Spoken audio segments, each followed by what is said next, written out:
전문 변호사를 만나다 리포터 유지혜입니다. 재개발, 재건축 관련 소송이 증가함에 따라 필연적으로 정비사업의 지연이 문제시되고 있는데요. 분쟁, 소송으로 발생하는 사회적 비용은 줄이고 개별 조합원들에 대한 피해 전가를 막기 위한 예방책과 빠른 해결 방안이 필요합니다.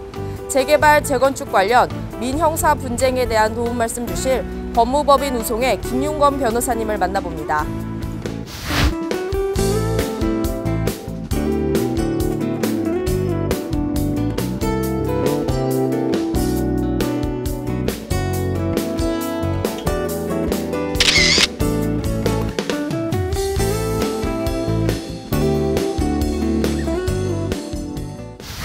변호사님 반갑습니다.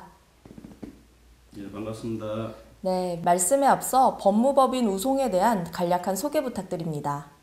저희 법무법인 우송은 올해 새로 설립되었는데요. 수원지방검찰청 검사장을 지내신 이동기 변호사님과 법원 부장판사로 계셨던 한호영 변호사님이 대표 변호사로 계시고 그 외 각 분야의 전문성을 갖추신 구성원 변호사 5분이 계십니다. 한 변호사가 다양한 분야를 맡는 것이 아니라 앞서 말했듯이 각 분야의 전문성을 갖추신 변호사분들이 그간 쌓아온 경험과 노하우를 바탕으로 의뢰인들에게 높은 만족도를 제공하고 있습니다. 저 또한 판사 시절 쌓았던 업무 처리 능력이나 정확한 사항 판단을 살려 건설 부동산 분야 전문 변호사로서 국민들이 가장 중요한 재산인 아파트나 토지 등에 대해 억울한 일을 당하지 않도록 많은 노력을 기울이고 있습니다. 변호사님께서는 그동안 건설, 부동산 분야에서 전문 변호사로서 활동해 오셨는데요. 특별히 건설, 부동산 분야에 주력하시게 된 계기가 있으십니까? 저는 중앙지방법원 부장판사 시절 서울 민사 33구의 사건을 주로 판결하였습니다. 그 당시 많이 맡았던 사건이 재개발이나 건설, 부동산 분야였습니다. 변호사 기업을 하니까 자연스레 제가 주로 맡았던 분야의 사건을 맡게 되었습니다. 모든 법률이 그러하지만 특히 건설이나 부동산 관련 법률은 굉장히 복잡하고 다양합니다. 따라서 사건을 맡기 위해서는 법률 이론에 대한 해박하고 전문적인 지식이 요구될 수밖에 없습니다. 다행히 판사 시절 쌓았던 경험과 지식이 사건 해결에 있어 많은 도움을 주고 있지요. 판사는 주어진 상황을 논리적으로 분석하고 합리적인 결론을 도출할 수 있어야 하는데요. 변호사 또한 같은 경우라고 할 수가 있습니다. 특히 재개발, 재건축 분야의 조예가 깊으신데요. 2009년 재건축조합 관리처분 소송은 민사재판부가 아닌 행정법원이 판단해야 한다는 대법원의 판결이 있었습니다. 많은 변화가 있었을 것 같은데요. 이 판결은 어떤 의의를 지니고 있습니까? 그동안 주택 재건축 조합의 관리 처분 계획 관련 소송은 민사소송으로 진행됐었는데요. 말씀하신 2009년 대법원의 그 행정소송 전환 판결에 따라 조합의 관리 처분 계획의 무효를 따지기 위해서는 그 민사소송이 아닌 행정소송을 통해 인가취소를 청구하도록 바뀌었습니다. 당시 주택 재건축 조합은 관할 행정청의 감독 아래 사업을 시행하는 공법인으로 행정 주체의 지위를 갖기 때문에 조합이 수립하는 관리처분 계획은 구속력을 갖춘 독립된 행정처분이라 볼 수 있다는 점을 들어 관련 소송은 민사소송이 아닌 행정소송에 해당된다고 판시한 것이지요. 즉 조합 또는 국가기관이 가지는 공권력을 위임한 조직으로서 그만큼 사업 추진에 있어 신중함을 요구한다고 볼 수 있습니다. 재건축 조합의 결정도 행정처분에 속한다는 말씀이신데 일반적으로 조합원들이 조합의 불법, 탈법 행태를 모니터링하기는 쉽지 않습니다. 대표적인 유형으로는 어떤 것들이 있습니까? 한국형사정책연구원이 조사 발표한 재개발, 재건축 불법 유형 보고서를 살펴보면 대략적인 내용을 알 수 있는데요. 2009년 발표된 당시 보고서에서는 개발 이익만 노린 제3자가 개입해 주민 의사를 왜곡하고 정비계획 제안을 인위적으로 유도하는 주민 제안의 인위적 유도를 시작으로 추진 준비위 소요 비용 증가, 음성적 자금 지원, 조합 총회 파행 운영, 사업 편의 제공 명목 로비, 공직자 대상 로비 등이 언급됐습니다. 또한 이러한 재개발, 재건축 사업의 전 추진 과정에서 주민 의견을 정책과 계획에 반영하고 사업 내용을 조율할 수 있는 제도적 장치가 현재 미흡하다는 분석이 뒤따르기도 했습니다. 재개발, 재건축 사업의 성패는 조합이 쥐고 있다고 해도 과언이 아닐 텐데요. 사업추진위원회 단계부터 조합 운영까지 올바른 재개발, 재건축을 위해 어떤 노력들이 필요할까요? 올바른 재건축, 재개발 사업 추진을 위해서는 사전에 분쟁이나 비리를 감시 등을 위한 전문가와의 의논도 필요하겠지만 기초 지식이 없고 시행착오를 줄이기 위한 추진위원회 및 조합 대표 역량 강화가 이어져야 할 것입니다. 지피지기면 백전백승이란 말처럼 말이죠.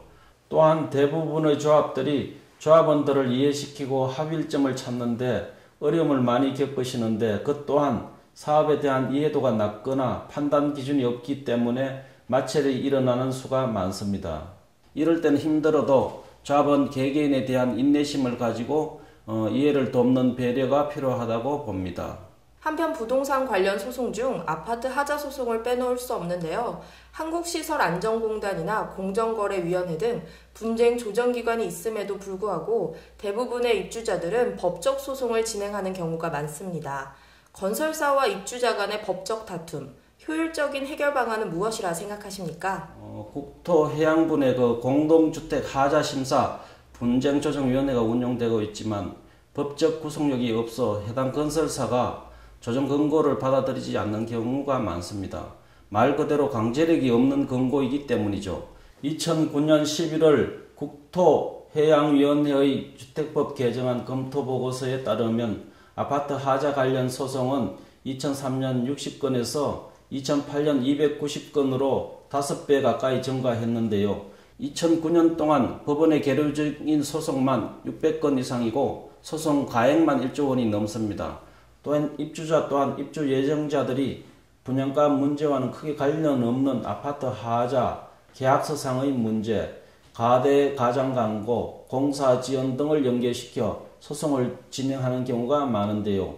이와 같은 경우 중재가 필요한 사항이 다양하기 때문에 중재기관이 통합되지 않은 한 그 역할을 효율적으로 할 수 없는 것이 현실이라 봅니다.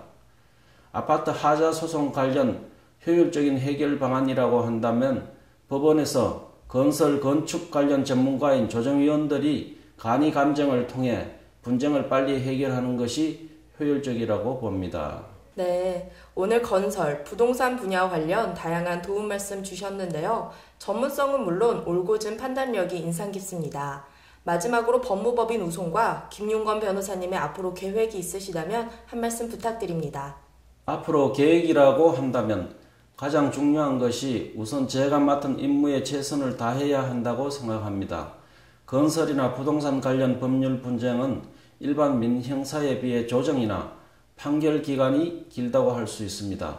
항소를 제기해 대법원 상고까지 진행되는 사건들도 많기 때문에 상황에 따라 6개월에서 1년이나 더 길게 가는 사건들도 많습니다. 따라서 변호사로서 의뢰인의 입장을 생각하는 것이 중요하지만 가망이 없는 사건을 맡아 오래 끌거나 하는 행동은 피하고 싶습니다. 변호사도 신성한 법을 행하는 법조인이기 때문에 판사, 검사와 마찬가지로 공정하고 정의롭게 행동하는 자세가 필요합니다. 앞으로도 의뢰인이 공정하게 법을 적용받도록 최선을 다할 것을 약속드립니다. 오늘 도움 말씀 감사합니다. 감사합니다.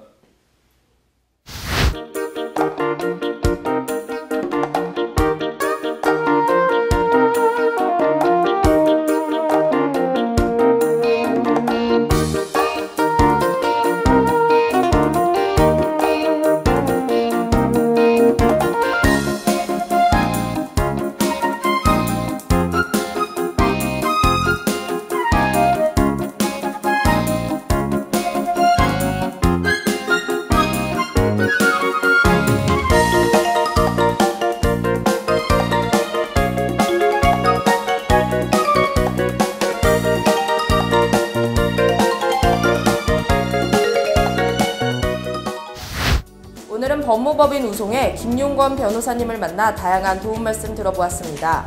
재건축, 재개발 사업이 올바르게 추진되기 위해서는 전문가와의 조언을 구하는 적극성은 물론 사업 추진회와 조합 자체의 역량 강화가 관건이라 짚어주셨는데요. 전문성은 물론 올곧은 판단력까지 갖춘 김윤건 변호사님의 더 활발한 활동 기대해 봅니다.